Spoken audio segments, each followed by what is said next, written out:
Love and greetings. If you're here for the first time, then welcome. You will find that the approach that we at the Marriage Foundation use is very positive, which is really good for you with this particular topic, which is what to do when you feel disconnected from your partner.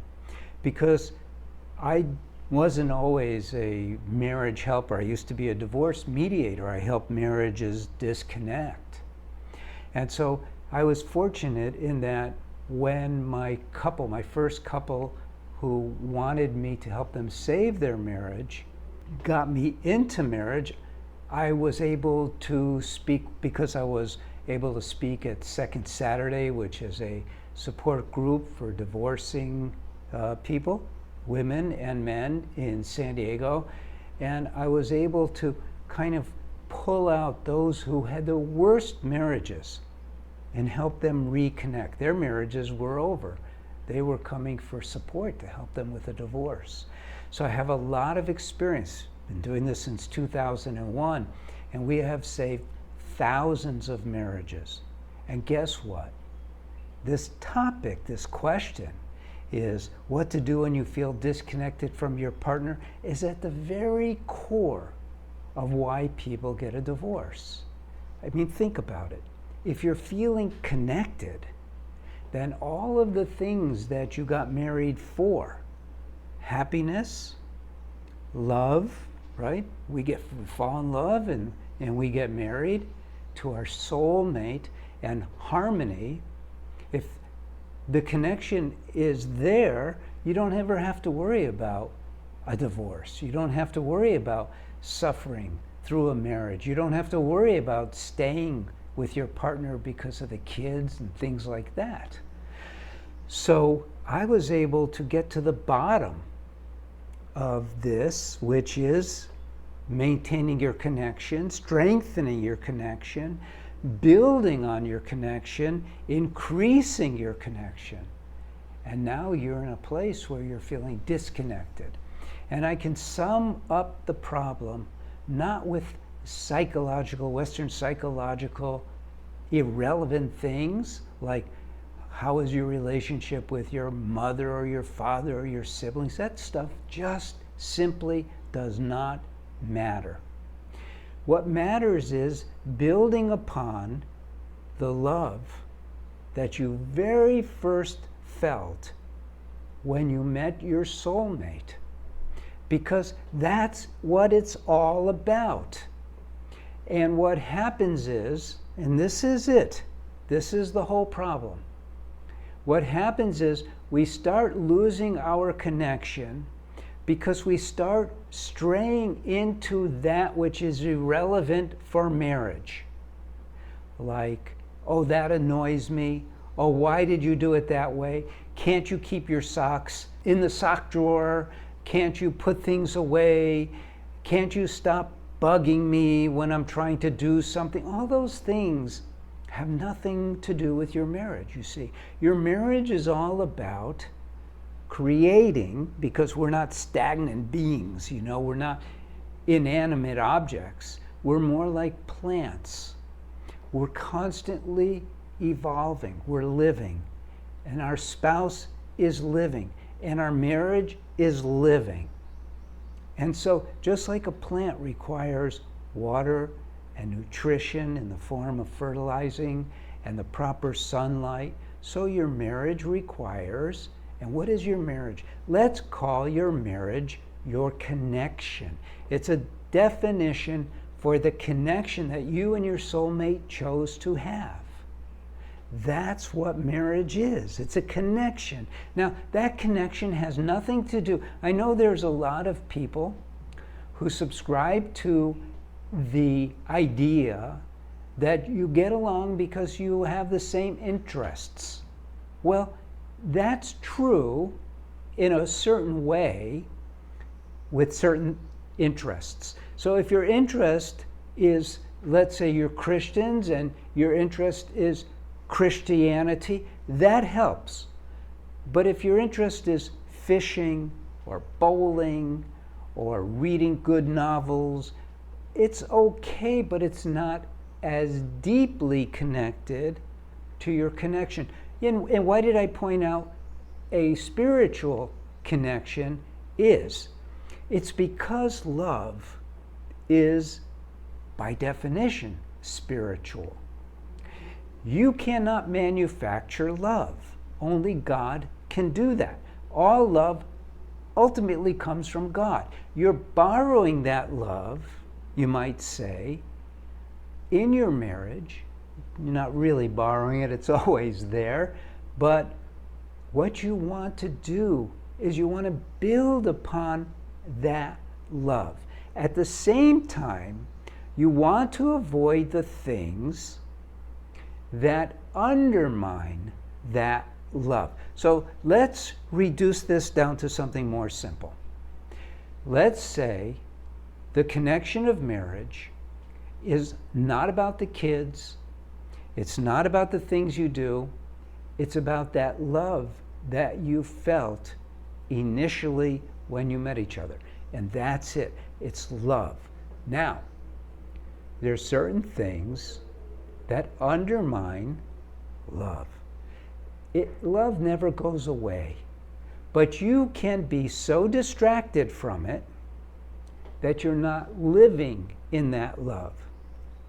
One of the things that is a truism is that when you're feeling angry, you cannot feel love.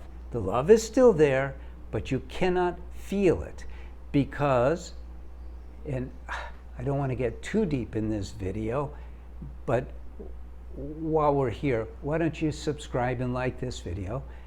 But what happens is we have an awareness of the moment. Let's call it consciousness. That consciousness of love should be overwhelming. It should be all-consuming. And when you're focused on making it so, because you have free will, don't forget, you have free will. You don't feel love, oh, that made me really feel love. No, you feel love when you choose to.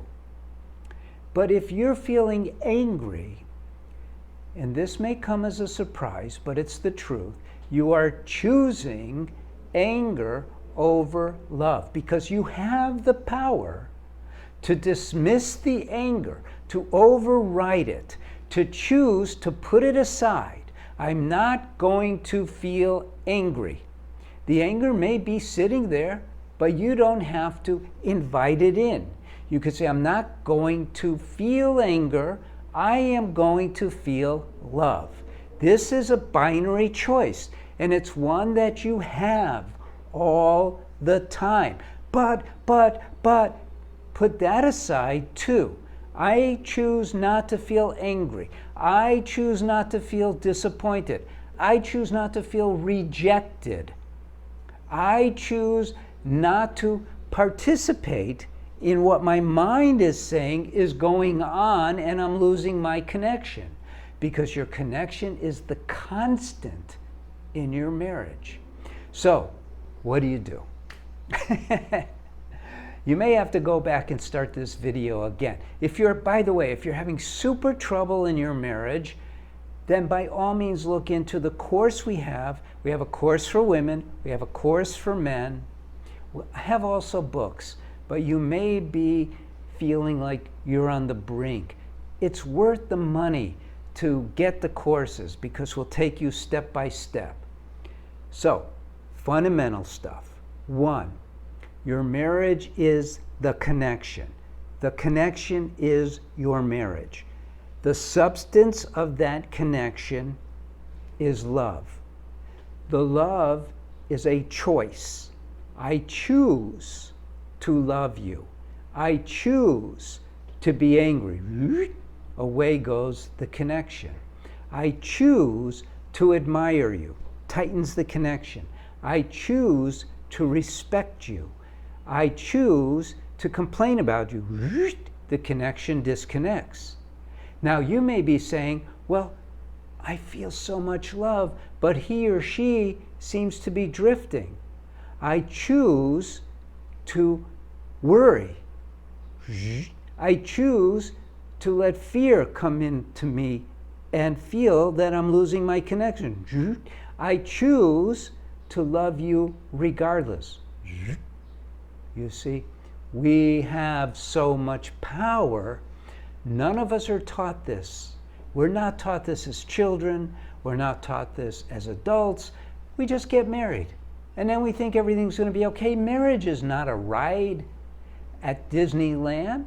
Marriage, because, again, go back to that plant analogy. It's a living thing. And we need to create the connection all the time. Now, some of you are thinking ahead. And you're going, okay, I'm going to really give them much more love. That won't hurt, but it won't work. Why? Because being in love requires you to be there, to be present with that love.